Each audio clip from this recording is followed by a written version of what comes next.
El canal del Congreso presenta.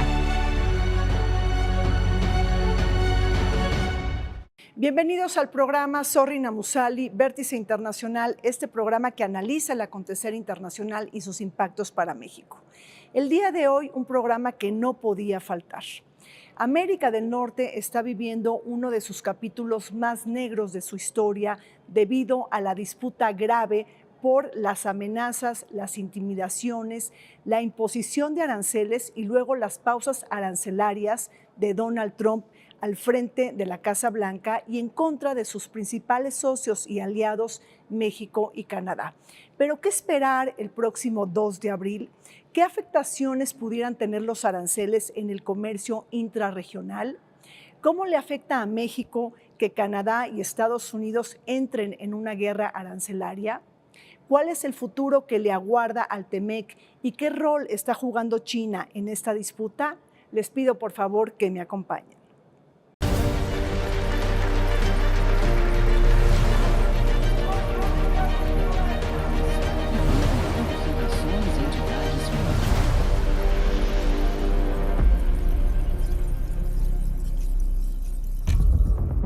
La política arancelaria y coercitiva y proteccionista de Donald Trump puede enfilar a América del Norte a un abismo. La posible guerra arancelaria entre Estados Unidos, México y Canadá tendrían consecuencias políticas, económicas y sociales de gran calado. La incertidumbre y la no predictibilidad están minando el presente y futuro de este nodo regional, el segundo bloque geopolítico y comercial que genera casi el 30% del Producto Bruto Mundial. Recordemos que el pasado 4 de marzo, Trump impuso aranceles al 25% a productos mexicanos y canadienses, seguido de las represalias de Ottawa en contra de Washington y de una pausa conferida por Trump hasta el 2 de abril. Con ello, logró atrasar la contracción económica en México y Canadá, los dos países más vulnerables dentro de la asimetría de poder que existe con Washington. Mientras que las exportaciones de México a Estados Unidos representan más del 80% y de Canadá a la Unión Americana el 78%. Estados Unidos solo importa el 15% de México y el 14% de Canadá. Máxima tensión está viviendo el nodo geopolítico y económico de América del Norte. La política trumpista de amenazas, de pausas arancelarias y también de impuestos, sobre todo a las importaciones de Estados Unidos, está socavando la confianza de los tres países de América del Norte. Para conversar sobre todo ello, sobre esta posible guerra arancelaria y la política coercitiva de los aranceles, nos acompañan desde la antigua sede del Senado el embajador Fernando de Mateo, ex embajador de México ante la Organización Mundial del Comercio. Bienvenido, Fernando. Muchísimas gracias por la invitación, Rino. Un placer. Está con nosotros también Kenneth Smith, fue ex jefe de la negociación técnica del Telecan y socio del despacho Agón. Bienvenido, Kenneth. Un gran placer, Rina, estar aquí. Gracias. Y está con nosotros Lorenzo Lazo Margaín. Él es analista internacional y un especialista en las relaciones México-Estados Unidos. Bienvenido, Lorenzo. Muchas gracias, Rino, muy amable. Kenneth, México está viviendo momentos muy difíciles con su principal socio comercial. México está a la intriga, estamos a la expectativa y a la espera de lo que pase este 2 de abril. Desde tu punto de vista, ¿Donald Trump impondrá aranceles o no a México el 2 de abril? Mira, yo te diría que ya estamos en esa situación. Es decir, de febrero a marzo ganamos un mes de tiempo con la llamada que tuvo la presidenta Sheinbaum con Trump para retrasar la imposición de aranceles. El 4 de marzo los impone, algo que sorprendió a todos los analistas porque se pensaba que posiblemente iba a imponer de inicio aranceles sobre el acero y el aluminio, como lo hizo en 2018, pero lo impuso a todos los productos con un arancel del 25%. El 6 de marzo se echa para atrás y señala que se aplique el arancel de 25% contra México únicamente en esos productos que no cumplan con la regla de origen del tratado.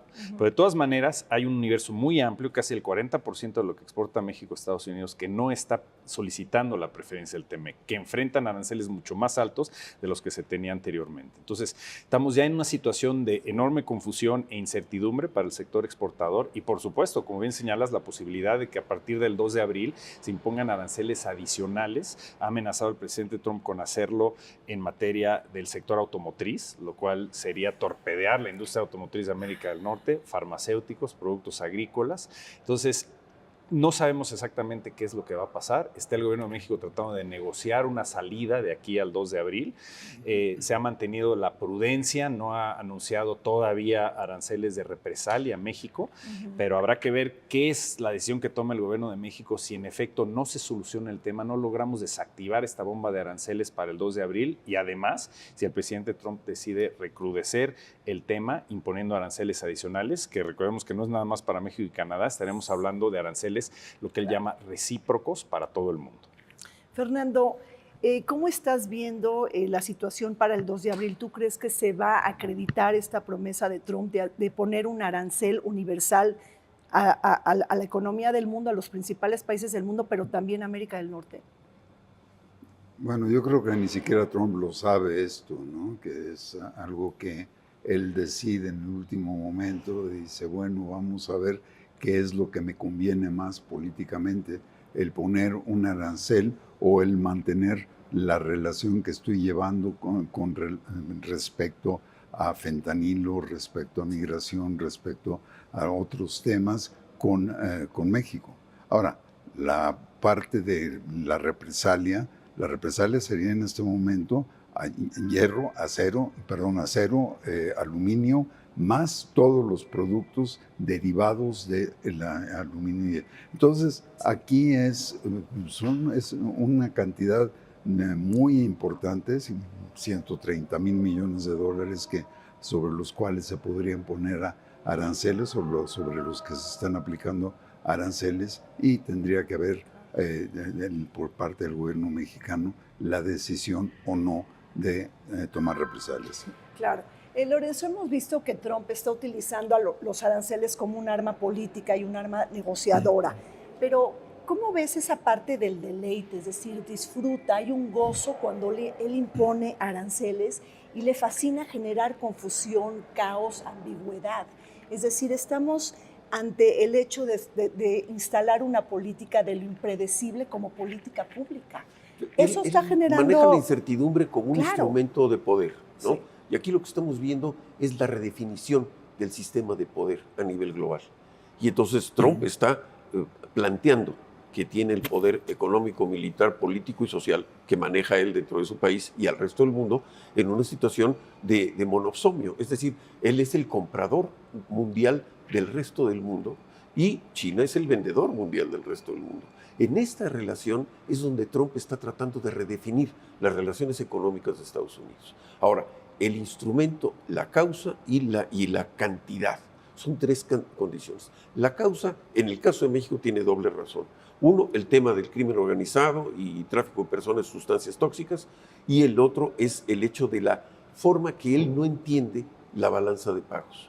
Entonces, él dice que tenemos un déficit, Estados Unidos tiene un déficit comercial con México que él lo ve como una pérdida de dinero, una salida de su estado financiero mental. Lo que debe de incluirse y no se está negociando de parte de México es el hecho que una cosa es la balanza comercial y otra cosa es en el renglón de servicios, la balanza de capitales, las utilidades y los royalties. No habría una sola empresa extranjera en México si no estuviera ganando utilidades. Por lo tanto, Estados Unidos, en su relación comercial con México, sale ganando. No tanto por la parte laboral, de producto y de servicio, sino por la parte económica de utilidades y de royalties. Ahí es donde Trump no está informado o lo está haciendo de manera deliberada. Y en cada mes que pospone la decisión, en cada mes gana un paso en la negociación. Y queda muy claro, nada más para terminar, que Trump no se doblega ni ante la confrontación de Canadá ni ante la sumisión de México. Sí, pero a ver, Kenneth, ahí tenemos todo el tema de los contrapesos, es decir, cómo podemos atemperar a este león herido Me parece que Trump se está comportando como ese actor político, actor económico agresivo, coercitivo, doblegante, en donde hay un área de libre comercio que está generando tremendamente ganancias y éxito. Estamos comerciando 2.6 millones de dólares por minuto. ¿De dónde viene entonces esta furia por desacomodar esta gobernanza tripartita de la que formamos parte y de la que todos estamos contentos? Bueno, la realidad es que Trump siempre ha sido muy congruente y predecible, digamos, en sus posturas. Desde hace muchos años, y lo manifestó claramente en la primera negociación del TEMEC, esta visión del comercio como un juego suma cero, sí, donde Estados Unidos gana cuando exporta, pierde cuando importa. Estados Unidos, en su visión, pierde cuando sus empresas invierten en el extranjero, gana si las empresas se localizan en Estados Unidos, y su única visión de la economía y del comercio, por razones claramente políticas, es el sector manufacturero en sectores tradicionales como acero, aluminio, la industria del carbón. Es decir, es una especie como de intento de regresar al pasado, un pasado que en realidad nunca existió, es esa visión de Make America Great Again. Y si vemos claramente cómo se está dejando influenciar por personajes en la Casa Blanca como Peter Navarro, lo que están sugiriendo es un esquema de cerrar las fronteras a la importación, y que eso le va a generar la posibilidad de que su industria crezca en estos sectores tradicionales. Eso no es ni más ni menos que la misma fórmula de la sustitución de importaciones que se implementó en Latinoamérica en los 50, 60, 70, principalmente también en México, y que ya sabemos cómo acabó esa película. Fracasó eventualmente, y ante un mundo globalizado como es hoy en día, y la liga entre los clústeres industriales de Norteamérica, que como bien señalas, han creado un esquema de libre comercio tremendamente exitoso, con el valor del tratado para los tres países de 2 trillones de dólares, simplemente entre México y Estados Unidos más de 840,000 millones de dólares de comercio bilateral. Todas estas cifras que menciono son cifras récord, pero hay una postura, por un lado, política, ideológica, sobre todo de los asesores más, digamos, rudos de Trump, y todavía no se ha alcanzado a escuchar la voz del sector privado estadounidense, que se va a ver sumamente dañado por estas políticas comerciales y económicas, y el resto del gabinete. Sabemos que hay un jaloneo al interior de la administración Trump, y por eso no impuso desde el 20 de enero los aranceles a todo el mundo, y a México y a Canadá, porque el aparato burocrático de la representación comercial, del Departamento de Comercio, del Departamento del Tesoro, sabe que iba a suceder lo que está sucediendo, que es una caída en los mercados, y más adelante, si continúan estas amenazas arancelarias, un daño tremendo a la base productiva de Estados Unidos. Entonces, en este momento estamos viviendo ese jaloneo al interior de Estados Unidos. Esperemos que con una estrategia de negociación, donde eventualmente México va a tener que meter la pierna fuerte y señalar que sí, queremos seguir el diálogo en migración, seguridad, eventualmente hablar del futuro del TEMEC, pero tenemos que defender la integridad del tratado y enviarle la señal a Estados Unidos de que sí estamos dispuestos, de ser necesario, a partir del 2 de abril, imponer represalias, y en ese sentido forzar a Estados Unidos a regresar a la mesa de negociación, como se hizo en 2018. Claro. Recordemos que impusieron aranceles, México puso represalias, y eso forzó a que hubiera una negociación que excluyó a México de medidas de seguridad nacional en el sector automotriz. Hay una lección importante ahí. Claro, ahora hablas de algo importante, la parte de la integridad del tratado, embajador. En ese sentido, ¿qué estamos viendo? Es decir, Lorenzo, ¿se está desfundando el libre comercio de este tratado, de este acuerdo tripartita, o ya estamos viendo los intereses planificados del comercio que Estados Unidos quiere imponer en esta negociación de renovación o de revisión del tratado? Es decir, entonces ya no estamos hablando de un esquema de libre comercio, ¿o de qué estamos hablando? Bueno, desde luego el libre comercio no es la palabra que aparece ni siquiera en el título del TEMEC, ¿no? Claro, claro. Pero y ni ahora, siquiera aparece América del Norte, es Tratado México, Estados Unidos, Canadá. Exactamente, claro. O sea, pero el hecho es que efectivamente ya el libre comercio se está acotando cada vez más. Hay una cosa que es muy interesante, que hablamos, Trump habla del déficit comercial de 200,000 millones de dólares, habla él, 160,000 en realidad, pero si uno mira que gran parte de las exportaciones mexicanas tiene contenido de productos de Estados Unidos, la realidad es que al hacer las cuentas para todos los productos, México tiene un déficit comercial con los Estados Unidos. Pero esto no le importa a Trump, ¿no? Esto es más bien algo que cuando se dice voy a poner aranceles, ¿ustedes qué opinan?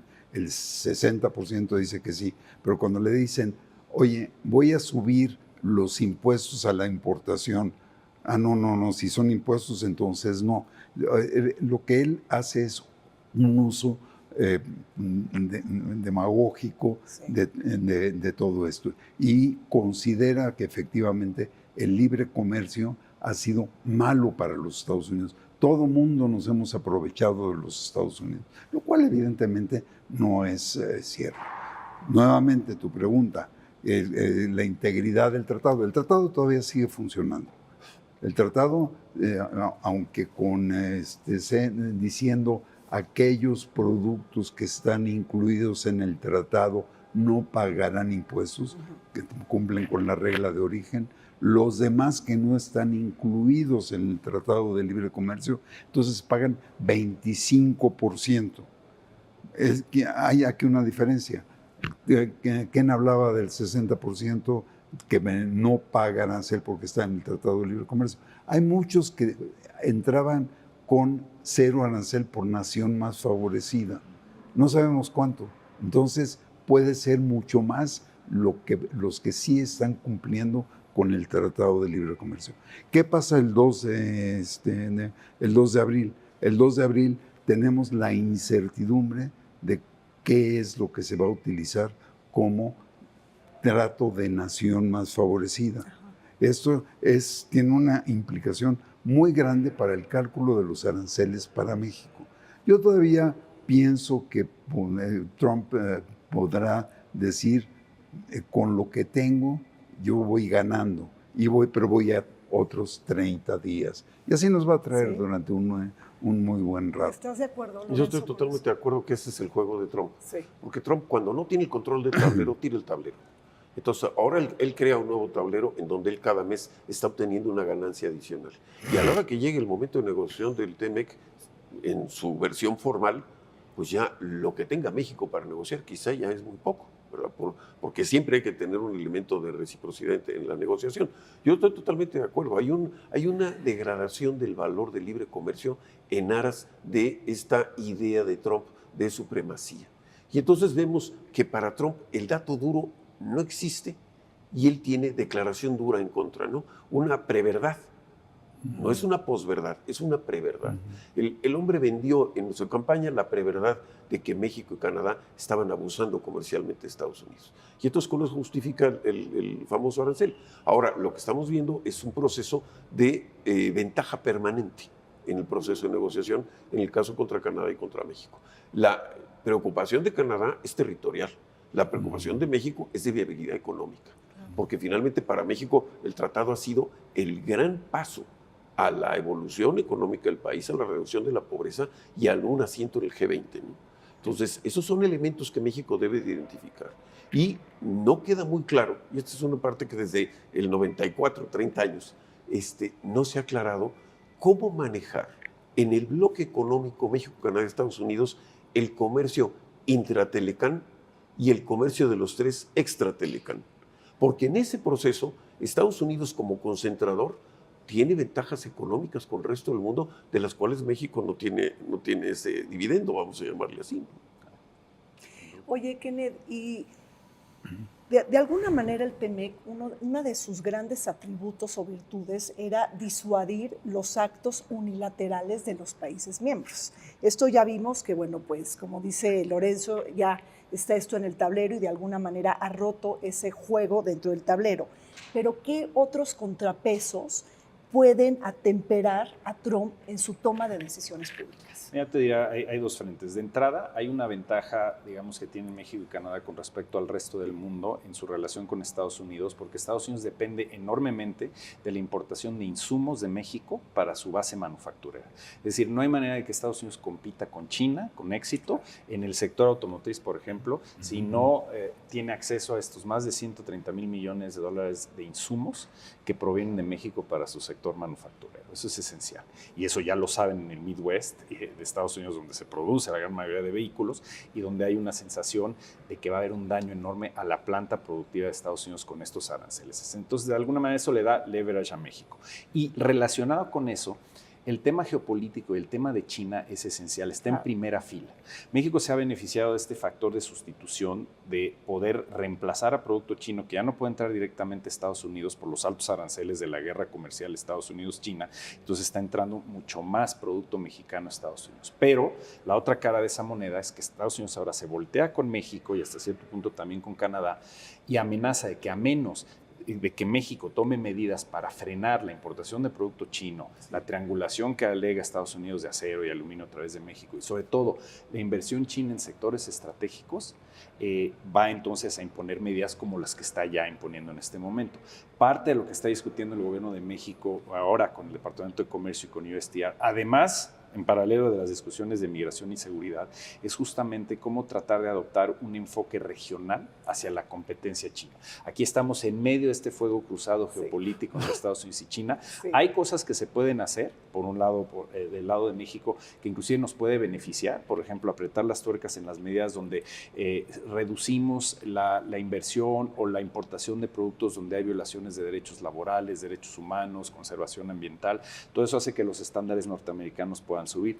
Pero ojo con esta idea de Trump de tener lo que le llama el decoupling, es decir, un divorcio total de China, porque hoy en día no hay manera que Canadá, México y Estados Unidos puedan crecer su planta productiva, sobre todo en los sectores del futuro, si cierras arbitrariamente el acceso a todos estos productos de inversión china que entra a México, a Canadá y a Estados Unidos hoy en día. No hay manera de sustituirlo de inmediato. Entonces tiene que ser una negociación muy específica donde encuentras los espacios donde combates prácticas desleales de China, pero tampoco te das un balazo en el pie para tu sector productivo. Ahora pensemos un poquito en el proyecto político trumpista, que es la reindustrialización de Estados Unidos. Eso se vale, embajador, se vale Lorenzo, pero ¿por qué no hacer una reindustrialización de América del Norte donde incluya a México y a Canadá y que el TEMEC sea el disparador?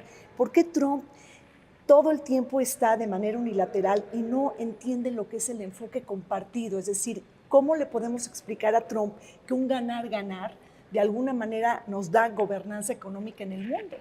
Pues mira, el primer problema es que en el caso de Trump y quienes votan por él, y me voy a ir un poquito para atrás. En los años 30 en Europa hubo 3 gobernantes dogmáticos, autocráticos, Franco, Mussolini y Hitler. Los 3 tenían esta egolatría y levantaban el brazo. A mí no me preocupa que una persona levante el brazo. Lo malo es que haya votantes que hayan levantado el brazo. Y aquí hay gente levantando el brazo por Trump y por Musk. Entonces, en este criterio hay un formato de latente de racismo, de clasismo, de exclusión, de xenofobia, que está latente en una sociedad estadounidense que vota por Trump, a la cual él alimenta continuamente con sus declaraciones. México no forma parte de ese fenotipo económico, racial, étnico y cultural. Las comunidades mexicanas en Estados Unidos no pierden su idioma, no pierden su dieta, no pierden su unión familiar, y eso rompe el famoso American Way of Life. Entonces sí vemos que hay una posición de exclusión geopolítica, de limpieza social, no quiero decir racial, con el tema de migración y de deportaciones. Pero entonces Trump lo que está viviendo es este proceso de reindustrialización. Yo entiendo que el mundo abre el libre comercio y México entra de lleno con el tratado en el 94. Llega Trump y cambia el modelo industrial al modelo digital. Y entonces hay que revisar el tratado y hay que meter. Hoy estamos en otra época, las famosas tierras raras. 17 productos minerales que están determinando la transición energética, la electromovilidad, la información satelital, las telecomunicaciones, el modo de vida cotidiano de la robótica y todo el tema de automatización, microbiología y demás, está supeditado a estas 17 minerales que no están integrados en una organización que pudiera tener un valor de equilibrio internacional. Y ahí es donde está esta carrera de poder geopolítica en unas partes de Ucrania, en otras partes de Groenlandia y algunas otras partes, en donde hoy China maneja el 70% de la producción y el 80% de la venta de la refinación de sus productos. Muchos de ellos, extraídos en Estados Unidos, se refinan en China. Pues así es, traemos todo un mundo frenético, lleno de movimientos, de jaloneos, de reacomodos geopolíticos que le están imponiendo sus condicionantes a la economía. Hacemos un corte, regresamos.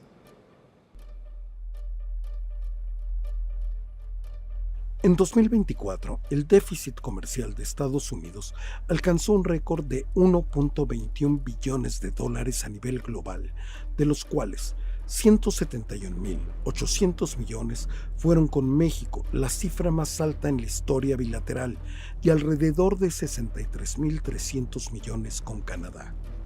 Ante este panorama, y con la epidemia del fentanilo como excusa, la administración Trump ha utilizado el desequilibrio comercial como justificación para imponer aranceles del 25%, argumentando la necesidad de corregir lo que considera un sistema injusto, aunque de momento se ha retrasado su implementación hasta el 2 de abril, evitando una escalada en la guerra arancelaria.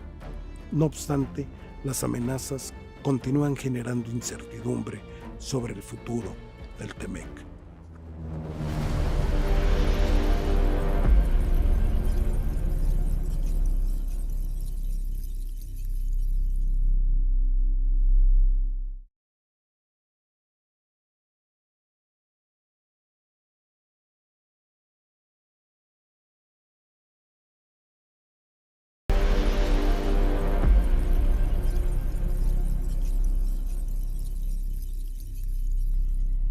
Los aranceles son el arma favorita de Trump para negociar con países aliados y adversarios. Para el caso de México, Canadá y China, se trata de un arma intercambiable a propósito de entregar resultados favorables en el combate al fentanilo y detener los envíos a Estados Unidos. La crisis de los opioides ha asolado al país del norte, pese a que las muertes hayan disminuido en 2024.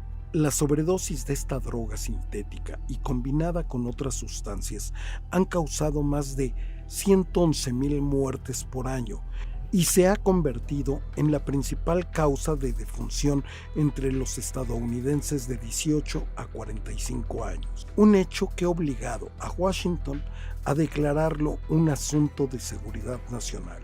Por otro lado, la inmigración ilegal ha sido otra flecha prioritaria dentro del proyecto político trumpista. Tanto el gobierno canadiense como mexicano han endurecido el control en las fronteras. No olvidemos el reciente despliegue de 10,000 elementos de la Guardia Nacional en la frontera con Estados Unidos. Continuamos en esta mesa de análisis descifrando la posible guerra comercial a nivel internacional que puede desbocarse con este 2 de abril próximo.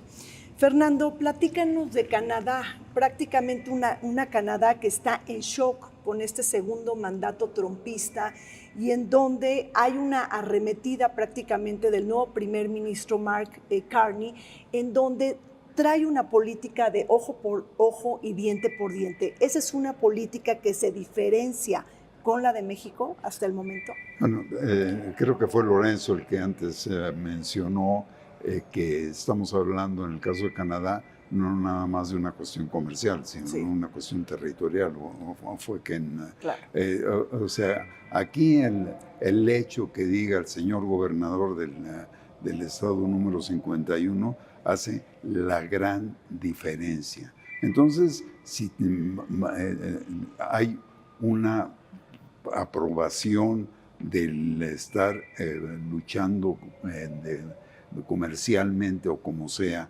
contra los Estados Unidos, tiene un éxito enorme en Canadá y es por eso que ahora el Partido Liberal, que estaba por debajo del Partido Conservador en 20 puntos porcentuales, ahora está por encima y muy posiblemente el nuevo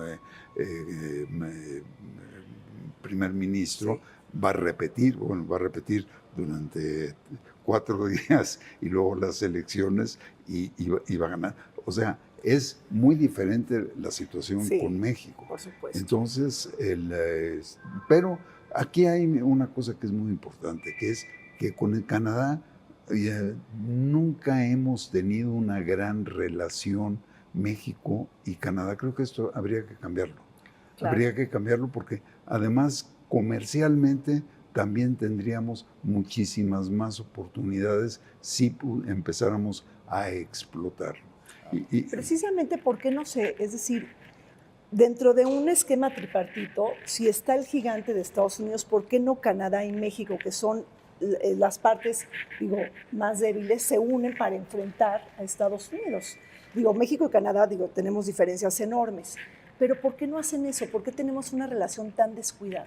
Mira, hay diferencias, como bien lo señalas, pero en donde coincidimos es que justamente al tener en medio al gigante, a la economía más grande y atractiva del mundo, la concentración de los esfuerzos empresariales y también gubernamentales siempre están enfocados por parte de México hacia Estados Unidos, y para Canadá el resto del mundo es Estados Unidos. Entonces, eso ha sido un freno, creo yo, un freno de mano importante a lo largo de las décadas para que nuestro comercio no sea mucho mayor con Canadá. Sin embargo, yo siempre he argumentado que con Canadá vemos la punta del iceberg de lo que podría ser esa relación.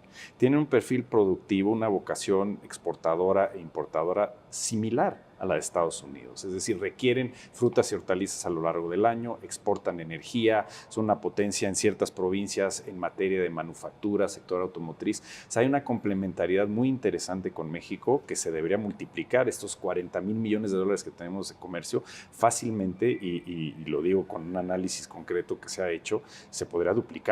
Ahora, no sucede también porque Canadá, en todas sus relaciones, digamos, ya sea a nivel de política exterior o en materia comercial, le cuesta mucho trabajo enfrentar a Estados Unidos si lo hace con otros aliados, por riesgo a lastimar esta relación privilegiada que siente que tiene. Claro. Ahora, está cambiando el cálculo. Tanto el gobierno federal canadiense, las provincias y el sector empresarial hablan hoy en día de una amenaza existencial de Canadá. Ese término es muy importante. En la provincia de Ontario, como lo mencionaba Fernando. Es decir, esta sensación de que no son simplemente insultos o dimes y diretes por parte de Trump, que hay que decirlo, en México ya pasamos por esos insultos raciales desde el primer mandato. A lo mejor no nos sorprende, no nos ofende de la misma manera, y bueno, hoy en día la ira de Trump está enfocada hacia Canadá, pero sí hay una sensación de que ha cambiado esa relación, de que Canadá tiene que reestructurar sus relaciones internacionales hacia Europa, y yo creo que hay una posibilidad importante, una oportunidad para que México y Canadá trabajen juntos. Lo hicimos en el TEMEC, había una coincidencia en muchos de los temas, como evitar una cláusula de muerte súbita, defender los mecanismos de solución de disputas que quería destruir Estados Unidos. Si regresamos a un mecanismo de cooperación y colaboración y estratégicamente escoger las batallas donde vamos a coordinar esfuerzos contra Estados Unidos, puede salir bien toda esta discusión. El problema es que, digamos, el río revuelto que hay en Canadá hoy en día impide, por lo menos en estos momentos, hasta que haya un nuevo gobierno, de verdad profundizar, en mi opinión, la relación México y Canadá. Tenemos que esperar algunos meses. Claro, ahora, Lorenzo, Canadá se está juntando con la Unión Europea como, es decir, una alianza frente a Estados Unidos, frente a la política coercitiva de los aranceles. El Reino Unido no ha contestado en represalias junto con México. ¿Tú crees que ese gesto lo va a valorar Donald Trump? Mira, el día de hoy salió una nota, y quizás la verán después, de que se están cumpliendo los años de salida de Gran Bretaña del Brexit. Y son los años de mayor deterioro económico y de mayor inestabilidad política. Han tenido el mayor número de primeros ministros precisamente por haber dislocado una estructura funcional de libre comercio, de tráfico de personas abierto, laboral, y que estaba dando esta gran inercia a esta Europa que busca fortalecerse. ¿Por qué te lo digo? Porque Canadá tiene una vocación europea. Es un país norteamericano, es un país que está aislado del resto del continente por la única frontera terrestre que tiene con Estados Unidos, pero la vocación de este doble lenguaje, español, inglés y francés, los hace más europeos que americanos. Y esto implica entonces que esta identidad confusa y diversa de Canadá, con muchas comunidades de distintos idiomas y de muchas migraciones. Vancouver es asiático y Quebec es francés, ¿no? Sí. Entonces, en esta vocación, en esta identidad nacional, sí, la sensación de amenaza territorial, de expansión de Trump. Yo quisiera nomás recordar lo que dijo el ex candidato o el expresidente Trump como expresidente hace 3 años, en marzo, unos días después de la invasión de Putin a Donetsk en Ucrania, y hay una entrevista, y está en las redes, que dice, es una idea genial. Estados Unidos debía de haber hecho eso en la frontera sur. Esto quiere decir que la idea de expansión territorial está latente desde entonces, y explica Canadá y explica Groenlandia. Yo entiendo muy bien que la simpatía personal de Trump y Trudeau nunca existió. Y por eso él le decía al gobernador y lo ofendía. Trump le pone un apodo a la gente que no quiere. Y después los contrata como sus subalternos, ¿verdad? Sí, es impresionante. Ahora, precisamente, ¿qué estamos viendo, Fernando? En el tema, por ejemplo, de China. Creo que este es un tema interesante. Es decir, una América del Norte disgregada, dividida, con fisuras, con jaloneos constantes, lo festeja China. Es decir, geopolíticamente es una victoria para China. ¿Y esto Trump lo pierde de vista?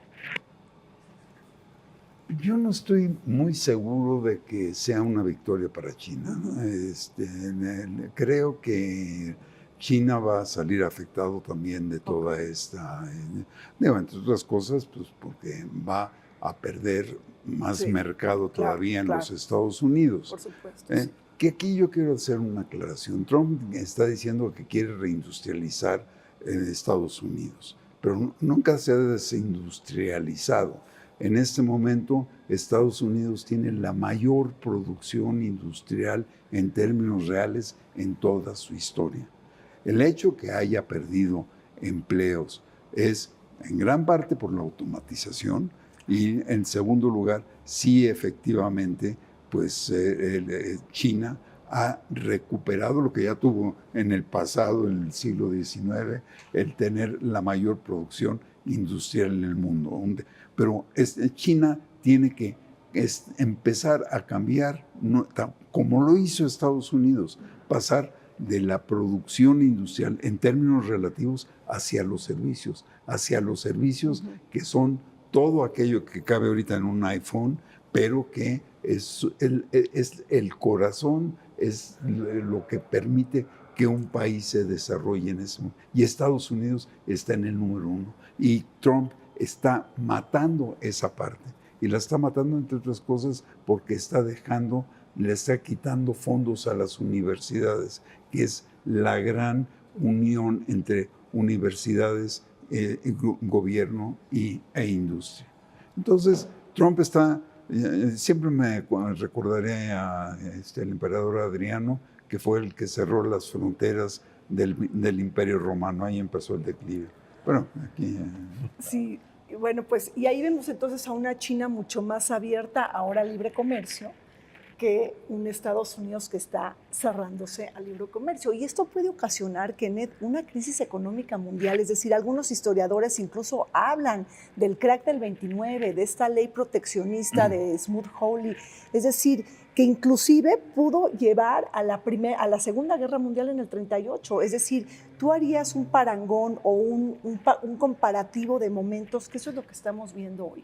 Sí, mira, puede haber situaciones similares, cada circunstancia histórica es diferente. Yo lo que te diría con respecto a China es que más que ser un país que está a favor del libre comercio, busca enfatizar o meter el acelerador en su política mercantilista de tratar de entrar a todos los mercados del mundo, sobre todo en estos sectores del futuro.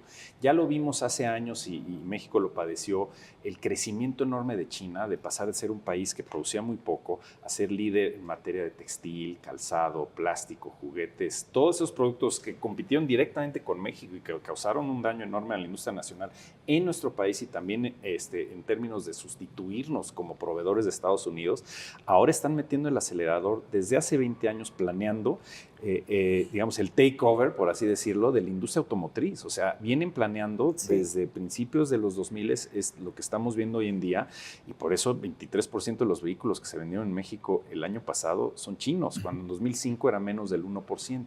Entonces, China, si bien, y coincido con Fernando, no gana de las posturas de Trump porque le están cerrando el mercado norteamericano, en otros mercados del mundo va a tener probablemente más acceso y sobre todo en este juego geopolítico que yo creo que es una política totalmente equivocada de Estados Unidos en un esfuerzo de fortalecerse geopolíticamente, está golpeando y dañando las relaciones con los que deben y pueden ser sus principales aliados, con Europa, obviamente en el interior de Norteamérica, la situación en Medio Oriente. Entonces, en ese sentido, yo sí creo que estamos viviendo una situación muy grave donde espero, y es mi eterno optimismo, que la realidad económica, por lo menos en América del Norte, se imponga por presión interna al interior de Estados Unidos. Esta caída de los mercados, la posibilidad de que después de este primer trimestre del 2025 veamos números recesivos de crecimiento en el PIB de Estados Unidos, haya un freno, haya una oposición del Congreso, de los gobernadores, del sector privado, para que se empiece a dar un golpe de timón, aunque sea gradual, y tratar de contener a Trump.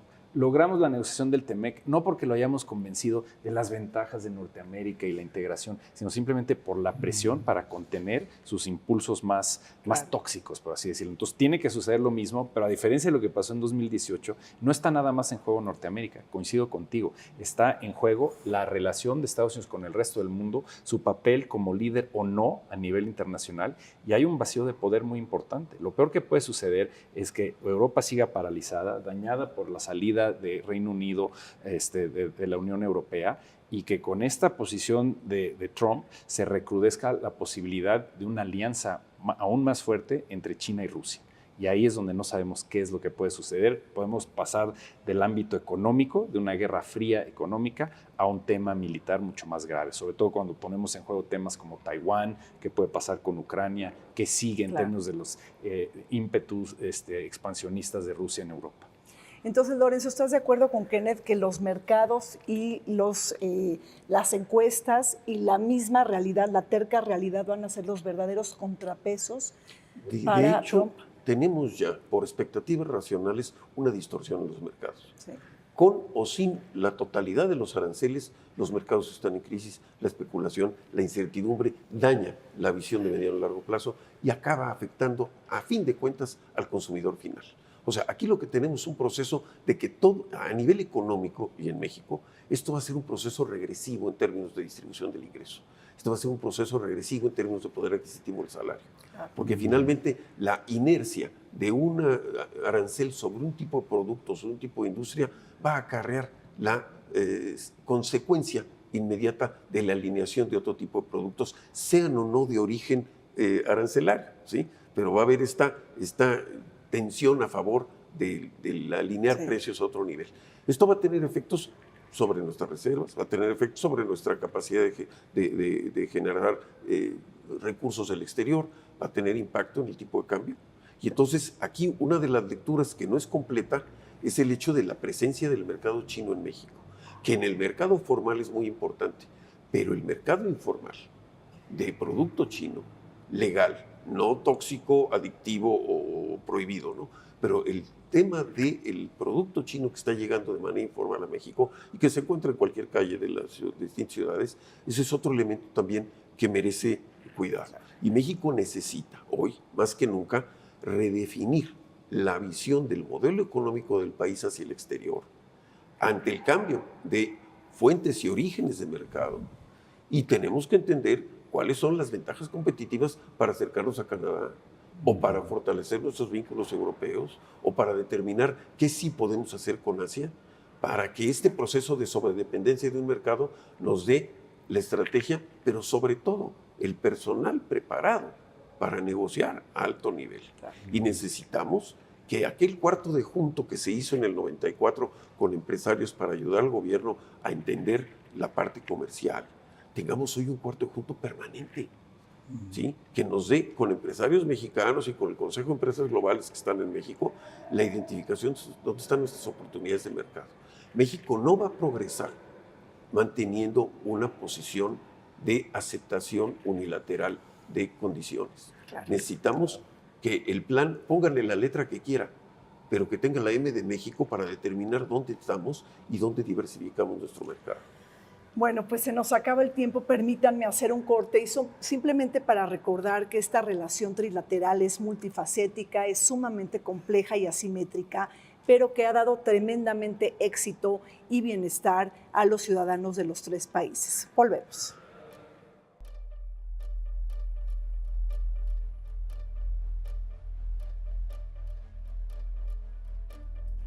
Si los aranceles del 25% sobre productos mexicanos y canadienses entran en vigor el 2 de abril, las consecuencias económicas para América del Norte serían significativas. Un análisis de la Brookings Institution estima que el PIB de Estados Unidos se reduciría en 0.3 puntos porcentuales, lo que equivale a una pérdida de aproximadamente $45,000 millones en el mediano plazo. Para México y Canadá, el impacto sería aún mayor debido a una fuerte dependencia del comercio exterior con la Unión Americana.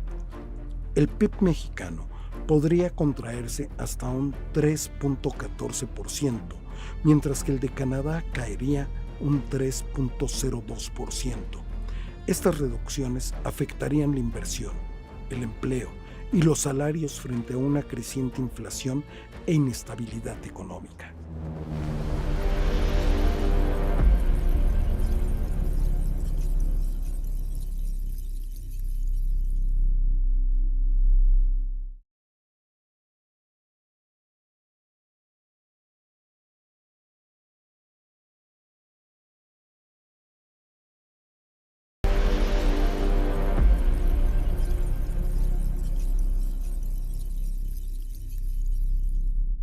En riesgo se encuentra la competitividad de América del Norte bajo el Tratado México-Estados Unidos y Canadá, TEMEC, el armazón político e institucional que sella una relación comercial exitosa, predecible y que otorga certeza jurídica al juego económico entre los tres países. Fue bajo el primer mandato trumpista que se llevó a cabo la renegociación del TEMEC y que ahora se espera se revise en el año 2026, tal y como lo establece su cláusula Sunset, a propósito de evaluarlo cada 6 años. Existe la posibilidad de adelantar la revisión del TEMEC. No olvidemos que la furia trumpista está obsesionada con cambiar las reglas del juego económico y abatir el déficit comercial de la economía más poderosa del mundo con sus principales socios comerciales, México, Canadá, China. Inclusive se ha desatado una guerra arancelaria entre Washington y Ottawa, después de que la provincia de Ontario haya subido un 25% del precio de la electricidad que exporta a su vecino del sur. Seguimos adelante desde la antigua sede del Senado conversando sobre el futuro del TEMEC. Fernando, tú fuiste embajador de México ante la Organización Mundial del Comercio. Desde tu punto de vista, ¿en qué momento estamos del TEMEC? ¿Viene una revisión en 2026? ¿Viene una renegociación? ¿O dónde está la bolita, por así decirlo? No, la bolita es muy simple. Trump, desde que fue elegido presidente, ya le hizo daño a México con las amenazas. Se lo hizo a través de la inversión extranjera. La inversión extranjera ha dejado de entrar por las amenazas de Trump, simplemente cuando hablaba, sin poner una sola medida. Eso es anulación y menoscabo. En la OMC, anulación y menoscabo en el tratado, en el TEMEC. Estamos ya en una revisión. Es algo que se está llevando a cabo informalmente cuando se reúnen los funcionarios mexicanos con los funcionarios de los Estados Unidos. Ya estamos en esta revisión, ya la renegociación, viene la renegociación. Lo que no sabemos es cuánto tiempo va a estar el señor Trump diciendo les voy a poner aranceles. Bueno, siempre no, les voy a poner aranceles, no, siempre no. Y así nos va a llevar durante un buen rato hasta que tenga otros problemas y se olvide de nosotros, ¿no? Pero esto es algo que va a seguir ocurriendo durante un buen rato. ¿Qué es lo que se podría renegociar en el TEMEC? Son muchas cosas, pero particularmente reglas de origen, particularmente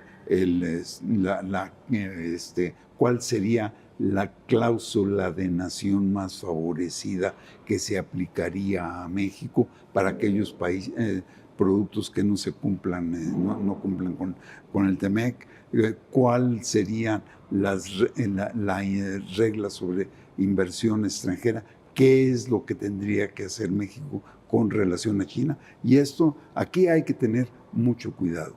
Sabemos que Trump se está dando un balazo en el pie. El gobierno mexicano no tiene que darse un balazo similar en el pie. Tiene que cuidar mucho su relación con China y tiene que cuidar sobre todo mucho su relación con los tratados de libre comercio que ya tiene firmados. Se ha hablado de que debemos salirnos de ellos. Es una locura el que quisiéramos salirnos de ellos. Y esto pues es... ¿Salirnos de la red de tratados de libre comercio? Algunos de ellos, bueno, porque se considera que hacen daño a México. Eso no es verdad. Kenneth, ¿tú ves con buenos ojos una renegociación anticipada? Que digo, lo propuso Trump, y ahí ¿cuál es la posición del secretario de Economía, de la Cancillería y de la misma presidenta? Sí, mira, yo creo que es un proceso peligroso, por decírtelo directamente. Sí. Tenemos el riesgo de que si siguen los aranceles y esta pistola sobre la cabeza de México constantemente y se empieza a entrar en una discusión sustantiva sobre los temas del TEMEC que mencionó el embajador, en términos de reglas de origen, temas de inversión para contener a China, claro, ciberseguridad, todo enfocado en gran mayoría hacia China.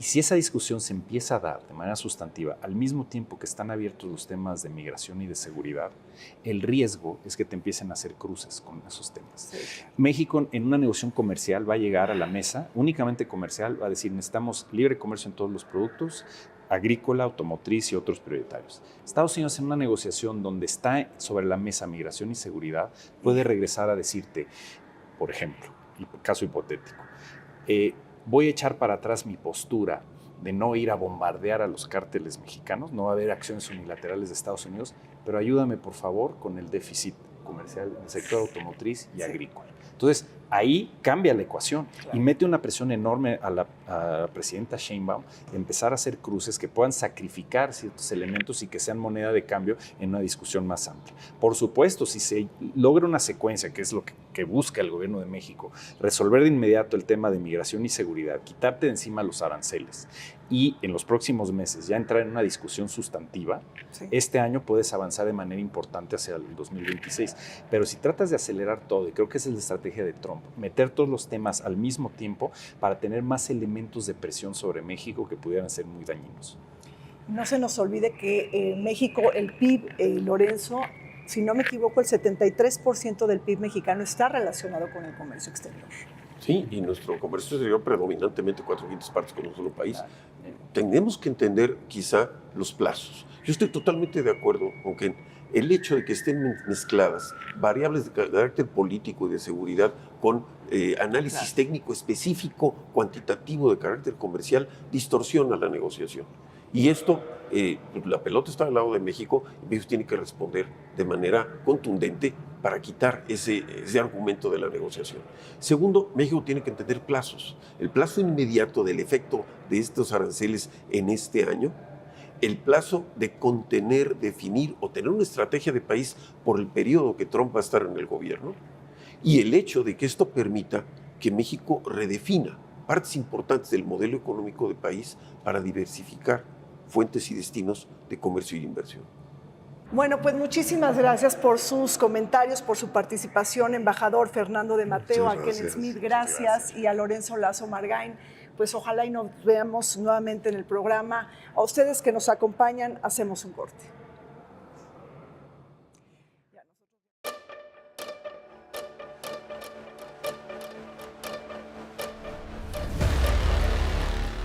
El futuro del TEMEC enfrenta una etapa de incertidumbre mientras se acerca su revisión obligatoria en 2026.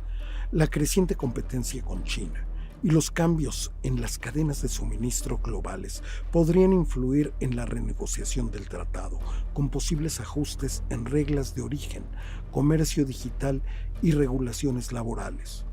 No obstante, si las diferencias comerciales entre los tres países persisten, el tratado entraría a su proceso que, en el peor escenario, llevaría a su disolución en 2036.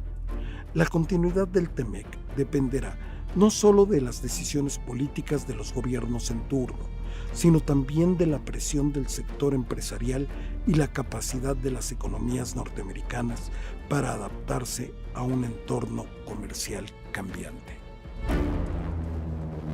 Se nos acabó el tiempo en Vértice Internacional. Soy Rina Musali. Nos vemos todos los martes y los sábados aquí por el canal del Congreso.